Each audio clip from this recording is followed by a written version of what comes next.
Ayun mga gawiks, yung masayang tanghali no. Ngayon ay katapos lang natin nga kumain ng tanghalian at break time. At ngayon ay time natin mga gawiks na magawa ng ating kapaki-pakinabang no. So yung order natin ito mga gawiks, yung drain valve assembly no, yung kanyang rubber drain. Dahil sa nung ito ay ating dinayagnos at na-repair, yun nga ang diferensya mga gawiks, naputol yung kanyang spring doon sa drain valve at nag-order tayo at dumating na nga mga gawiks ito. So ngayon ay atin ang papalitan mga gawiks dahil sa para magiging original ang kanyang drain valve, yung kanyang rubber, yung hinihila ng drain motor. So ngayon mga gawiks, itaob natin dito. Yan. So ito naman ay okay na, nagagamit na natin to mga gawiks dahil sa tinalian nga lang natin yung kanyang naputol na spring no doon sa kanyang rubber drain. So nahihila na siya ng kanyang drain motor. So okay na to mga gawiks, kaso siyempre yun ay improvise lang. Ito ang original mga gawiks. So ito ay buksan natin mamaya, pero ito ay ihanda muna natin dito mga gawiks sa sahig. Itumba muna natin para mabuksan natin yung likod no. So yan ang ating gagawin ngayon. So yan ang mga gawiks, tumba na natin at alisin na natin yung cover dito sa likod mga gawiks. Ayan. So yan yung status niya no. So ito na yung ipapalit natin. Yan, ito yung galing dito mga gawiks na ating in order. Yan, binuksan na natin kanina no. So ito yung original. Yan. So dito ang hilain ng drain motor mga gawiks. Yan. Ito hilain ng drain motor. Yan para ma-open yung rubber drain, lalabas yung tubig. Yan, ito yung spring na mahila siya. So ang diferensya nito mga gawiks, ayan yung spring no. Ayan, yun yung naputol, yung original. Kaya ginawan lang natin yun ng paraan para mapagana natin. Nilagyan lang natin yan ng tali, improvise mga gawiks. At ito nga, pagka ito ay hinila kasama yung kanyang gear clutch assembly. Ito, yan, ito mga gawiks, itong bakal na to no. Ito yung gear clutch assembly niya na kasama sa paghila para ma-open yung gear, at pag umikot sa spin ay kasama yung tab, hindi lang yung pulsator. So ito yung mga gawiks, ito yung alambre ay yung kanyang lock dito mga gawiks. Yan, so alisin natin to. Yan. So ito yung cable wire, yan na pwede nating isabit dito.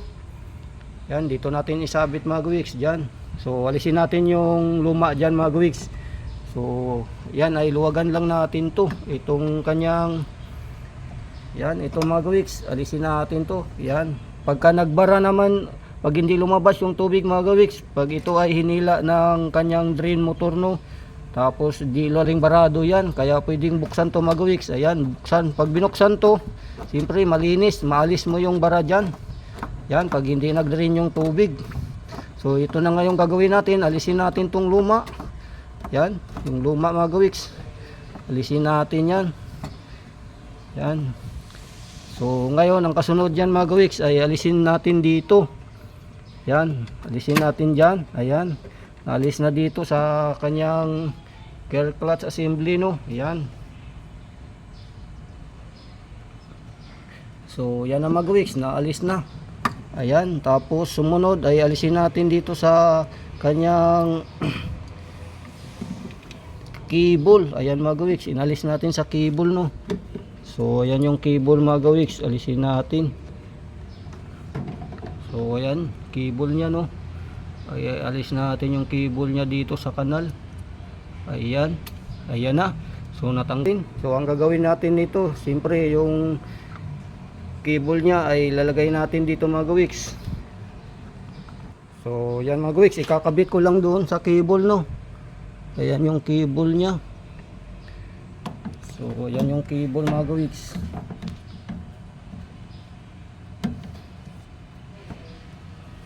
So yung kanal, sundan lang natin yung kanal.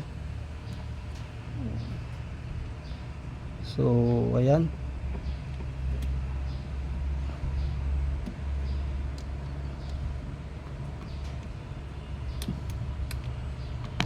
So kabit ko lang mga gawiks, kailangan dalawang kamay. So ayan mga gawiks, ang problema yung ating nabili ay maiksi ito mga gawiks. Ayan. So hindi siya talaga yung original na kasing sukat dito. So ang gagawin natin ngayon mga weeks, ipagpalit natin to, alisin natin to mga weeks at ilipat natin to. Itong original na luma, ito lang ang alis natin dito. O kaya itong rubber mga weeks, yung spring, yan yung ating papalit. So pagpalitin ko lang mga weeks.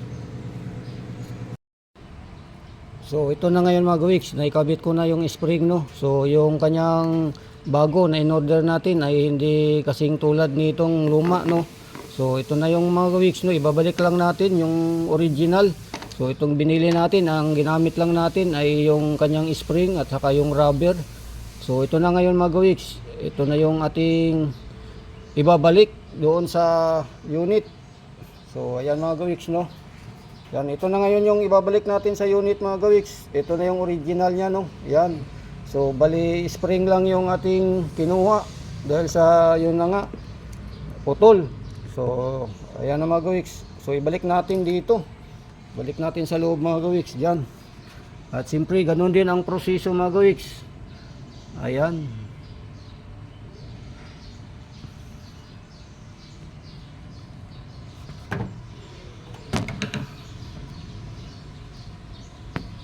So una natin mga weeks itong kanyang ito, ayan, yung cable wire sa drain motor no, isabit natin to mga weeks. Yan, isasabit natin to.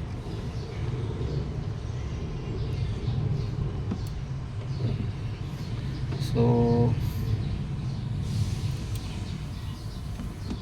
ayan mga weeks, sasabit natin. Ayan na, sumabit na. At ilagay natin dito mga weeks sa kanyang, ilagay natin yung rubber mga weeks. So yung rubber ay siyempre bago weeks. Yan. So pumasok na at siyempre yung lock ay ating ikutin. Yan. So original pa rin yung ating binalik mga weeks. Ang ginamit lang natin ay yung kanyang spring at saka yung rubber, para bago yung rubber niya mga weeks.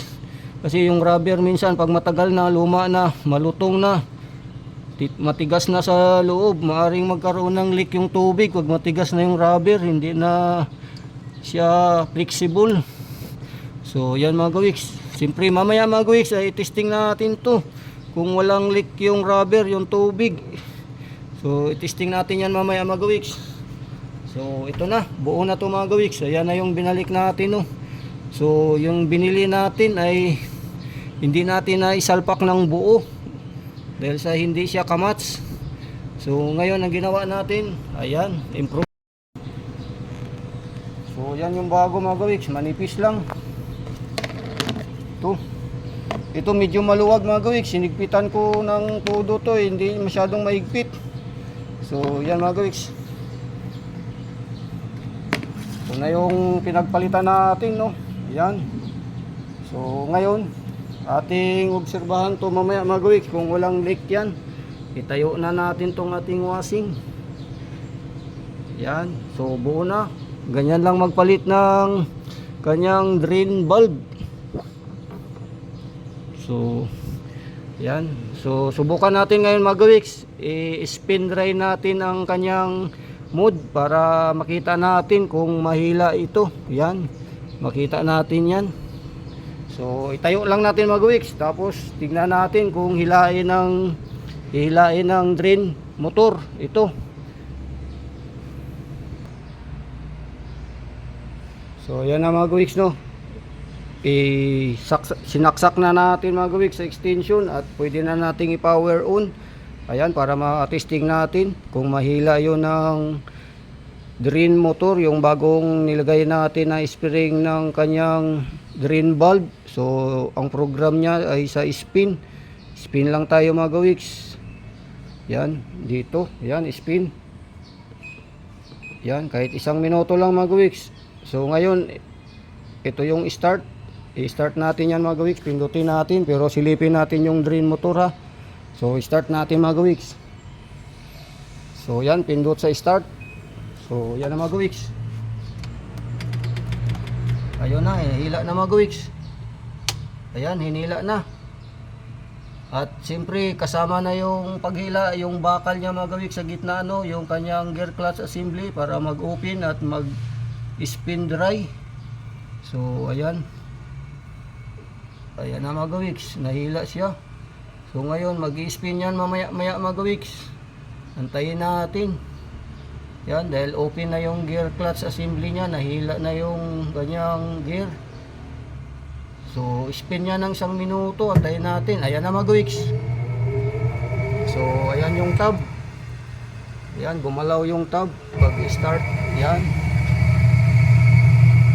So, ayan na mga gawiks, ang spin dry.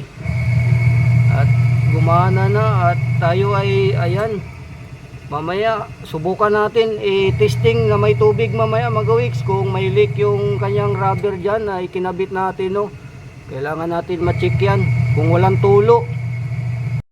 Ayun mga gawiks, ang masaya nga po, no, katatapos lang ng ating biyahe at mamayang gabi pa ulit may service tayo. At ang ating gagawin ngayon mga gawiks, tuloy natin. Ito na yung ating testing, no, sa ating pagpalit ng rubber drain. Ito yun mga gawiks. So ginawa nga natin ng paraan, no, dahil sa ito ay hindi tama ang sukat. So yung original niya na luma, yun ang ipinalit natin doon mga gawiks, no. So yun. At ngayon ay atin ang subukan, nakasaksak na mga gawiks. At ngayon ang tubig ay i-on natin. On natin yung tubig mga gawiks, no. Ayan.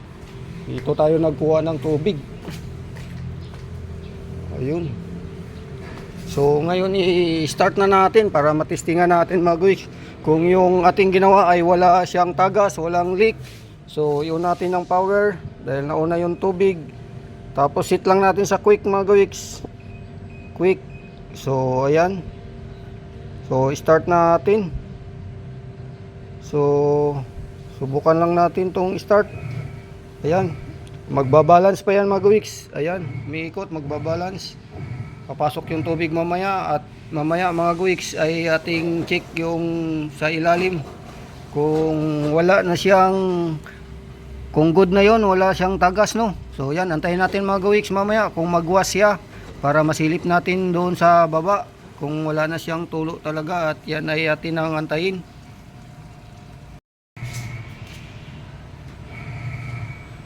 So ayan na mga guys, no, nag-start na magwashing, no, at check natin yung ating pinalit doon na kanyang drain plug, no, yung rubber drain niya kung may leak.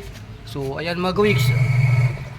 Ayan, okay. Ayan. So wala siyang leak mga guys, walang tulo.